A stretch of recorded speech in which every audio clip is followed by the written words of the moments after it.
एक मैं आपको स्टेटमेंट सुनाता हूँ उमैर न्याजी साहब। ये वाले मामलात के ऊपर तो अरशद मलिक साहब ने बहुत अच्छी बातें की हैं, लेकिन एक और बड़ा चैलेंज है जिसमें आप सारे पार्लियामेंटेरियंस का भी रोल है, अरशद मलिक साहब का भी डेफिनेटली उसमें ओपिनियन आना चाहिए। वो ख्वाजा आसिफ साहब ने इब्राहिम एकॉर्ड्स के ऊपर क्या बात की, ज़रा वो पूरा स्टेटमेंट ही दिखा दे।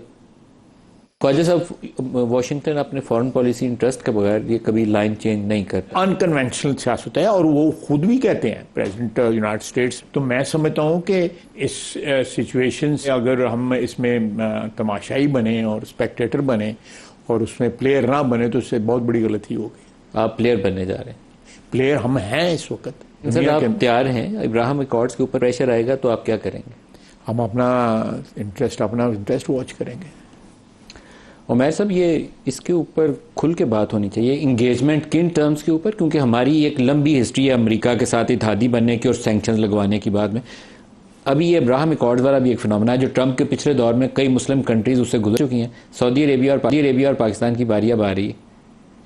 देखिए, न्यू वर्ल्ड ऑर्डर का प्रेशर तो एक बिल्डअप बन रहा है, बल्कि कहते हैं टेल अवीव में अब तो बैनर्स भी शायद लगने लग गए हैं। तो ये चीज़ें हमारे कान खड़े करने के लिए काफ़ी होनी चाहिए। क्या करना चाहिए? देखिए, हम बैठे हैं क्रॉस रोड्स पे, हम सिविलाइजेशन के उस जगह पे बैठे हैं जहाँ क्लैश ओरिजिनेट होता है। एक तरफ हमारा राइट फ्लैंक भी हमारे अपोजिंग खड़ा है और इसराइल जिस तरह से पेनिट्रेट करने की उसने पूरी कोशिश की और ईरान ने जिस तरह उसे रिपल्स कर दिया, तो हमारे लेफ्ट फ्लैंक पे भी वो आके तकरीबन बैठ गए थे। तो हमें बहुत सोच समझ के चलना पड़ेगा, क्योंकि देखिए हर अगर फतह भी होती है, क्या करें? मैं बिल्कुल, देखिए अगर वे आउट बताएं ना जिस पे फतह भी अगर मिली है इंडिया के साथ, तो उसके साथ रिस्पॉन्सिबिलिटी भी ज़्यादा बढ़ गई है। आपने किया कि मुस्लिम उम्मा की बात की। देखिए, अगर सऊदी अरेबिया की आवाम से आपको रिस्पांस मिला है, अगर टर्की की स्ट्रीट्स में सेलिब्रेशन हुई है, तो क्यों हुई है?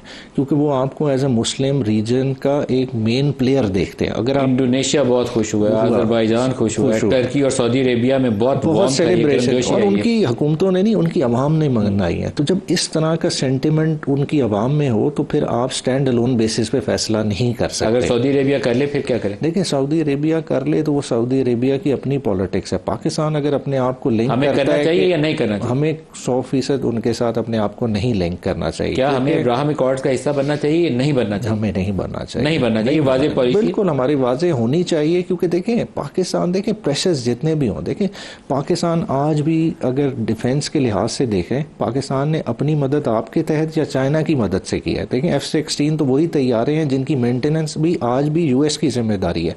प्रेस्लर अमेंडमेंट्स के जरिए सैंक्शंस लग जाएं, जो प्रॉब्लम्स आ जाएं, आप तो अपने जहाज़ को भी नहीं सही तरह से चला सकते कि उनके कोड्स भी अमेरिका के पास है। टेक्नोलॉजी ट्रांसफ़र वो आपको करना नहीं चाहते। जब इस तरह की सूरत हाल हो, आपको समझ आ जानी चाहिए कि आपका असल इंटरेस्ट कहाँ लगता है। देखिए, रीजनली हम स्ट्रांग नहीं होंगे, हमारे रीजनल ट्रेड बैरियर्स नहीं उठेंगे, हम नहीं सर्वाइव कर सकते।